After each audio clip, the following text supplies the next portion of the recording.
ঢাকা-চট্টগ্রাম মহাসড়ক সংলগ্ন ঢাকা-নারায়ণগঞ্জ রিং রোডের মৌচাক স্ট্যান্ড এলাকায় অবৈধ পার্কিং ও খালে বর্জ্য ফেলার কারণে জনদুর্ভোগ চরম আকার ধারণ করেছে।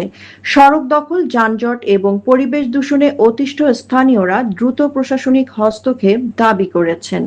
মৌচাক স্ট্যান্ড থেকে পাসপোর্ট অফিস পর্যন্ত সড়কের দুই পাশে দীর্ঘদিন ধরে ট্রাক ও পণ্যবাহী যানবাহন অবৈধভাবে পার্কিং করে রাখার অভিযোগ উঠেছে। এতে সড়ক সংকুচিত হয়ে প্রায় তীব্র যানজটের সৃষ্টি হচ্ছে এবং স্বাভাবিক যান চলাচল ব্যাহত হচ্ছে। স্থানীয়দের অভিযোগ, আমি সাধারণ পাবলিক হিসেবে আমি নিজে কাউকে চাঁদা দিই না, আর এটা প্রশ্রয় দিই না। এবং কি এটা কিসের চাঁদা দিব, কাকে দিব? এটা দেশের জায়গায় আমি রাখছি। আমি দেশের নাগরিক, আমি কাকে চাঁদা দিব? কালকে রাস্তার ওই পারও গাড়ি পার্কিং, এ পাশেও পার্কিং, দুইটা যে রিক্সা ক্লোজ করে যাইতে পারতেছে না। দুই পাশে গাড়ি পার্কিং করে রাখে, দুইটা যে রিক্সা গাড়ি ক্লোজ করে পার্কিং করে এই যাইতে পারতেছে না রোড দেয়া। তবে আমি বলছি যে এক পাশে গাড়ি, আমি বলছি ভাই এক পাশে গাড়ি রাখেন, আরেক পাশে রাখেন না। তাই এরা এক পাশে গাড়ি পার্কিং করতে বলছি আমি। তারপর গাড়ির মালিক এবং ড্রাইভার হেরা খাউ কৌ মারতে এই শুরু করছে। গাড়িগুলা ওনারা রাখুক, সরকারি রাস্তা ওনারা তো রাখবই, এটা 100% রাখলেও মানে গাড়িটা একটা সাইড করে রাখলে, যখন দুইটা সাইডে গাড়ি রাখলে এই যে দেন এই যে রাখছে এনা দুইটা গাড়ি কি ক্রসিং হইব? আপনি বলেন, দুইটা গাড়ি ক্রসিং হইতো না। আর সামনে একটা মসজিদের সামনে নিম্নত 50টা ফুট জায়গা যদি আপনার ক্লিয়ার রাখে, তাহলে মুসল্লিগুলা যাতায়াত করতে একটু সুবিধা হয়। কথা বুঝছেন? আমাকে তো চাহিদা এটাই। আমরা তার কেউ কাছে কই নাই, আমরা কাজা দ্বন্দ্ব পারাপারি মারামারি আমরা চাই না। আমার কথা হলো যেটা অবশ্য ভালো হইব ওইটাই করুক। কথাটা বুঝছেন? তাহলে সবচেয়ে সুন্দর হইব, বুঝছেন? এটুকুই না, গাড়িগুলা এক সাইড করে রাখুন। আর দুই সাইডে গাড়ি রাখলে তো রোড জাম হয়ে যায়। তো দুই সাইডে গাড়ির যাতায়াত যখন রোড যখন আছে, গাড়ি তো যাতায়াত করবই, এটা স্বাভাবিক। তো গাড়ি এক সাইডে চাপায় রাখুক ওনারা, এক সাইডে রাখলে তো চলে। হ্যাঁ, আর মসজিদের গেটটা অন্তত পক্ষে 50 ফুট ক্লিয়ার রাখতে হবে। 50 ফুট অন্তত পক্ষে ক্লিয়ার রাখতে হবে।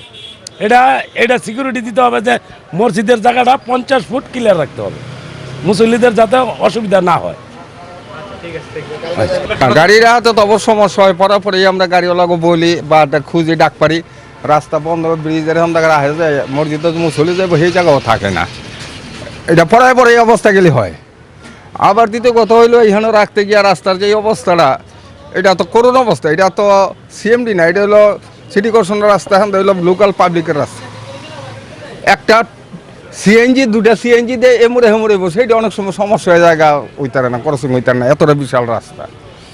তো তাদের জন্য এটা সমস্যা, প্রবলেম হইতেছে না, গ্রামবাসীর হইতেছে বা রাস্তার হইতেছে বা আমাদের মসজিদে না।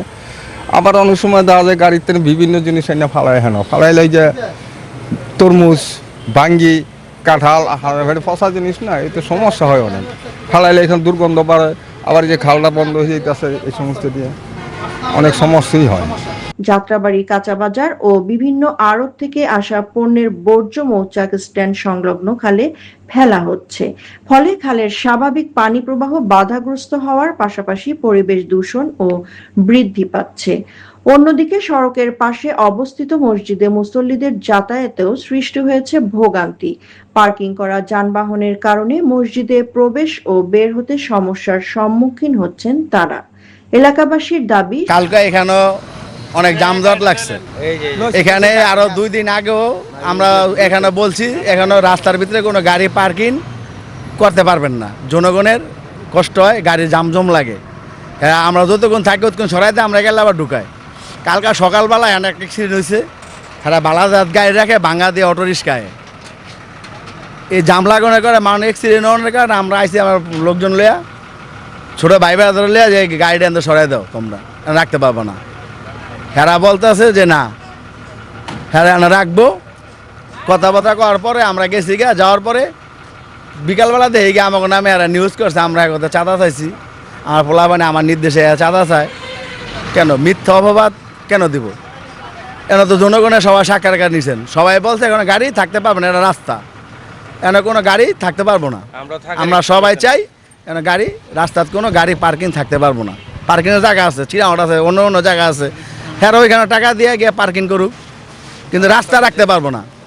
এখানে অনেক মুসল্লিরা মসজিদের রাস্তাটা শুদ্ধ বন্ধ রাখে মানুষে। আমরা চাই এখানে কোনো গাড়ি থাকতে পারবে না। আর আমাদের নামে কেন মিথ্যা একটা অপবাদ দেওয়া হয়েছে, আমরা তাদের কাছে টাকা চাইছি, কোনো মালিক যদি প্রমাণ দিতে পারে যাহা আমরা তাদের কাছে কোনোদিন আর টাকা চাইছি, তাহলে আমাদের বিচার করবো। আমার প্রতিনিধি আছে, তারা আমাদের বিচার করবো, আমার দলের আমাকে বিচার করবো। সরকারি জায়গা দখল করে গড়ে ওঠা অবৈধ পার্কিং দ্রুত উচ্ছেদ এবং খালে বর্জ্য ফেলা বন্ধে কার্যকর ব্যবস্থা নিতে হবে। এ বিষয়ে সংশ্লিষ্ট প্রশাসনের জরুরি হস্তক্ষেপ কামনা করছেন স্থানীয়রা। অবৈধ পার্কিং, খাল দখল ও পরিবেশ দূষণের কারণে জনজীবনে নেমে এসেছে দুর্ভোগ। স্থানীয়দের প্রত্যাশা, দ্রুত পদক্ষেপ নিয়ে সড়ক ও খালকে দখলমুক্ত করবে প্রশাসন। সাদিয়া রহমান, নিউজ ডেস্ক, বার্তা বিচিত্রা।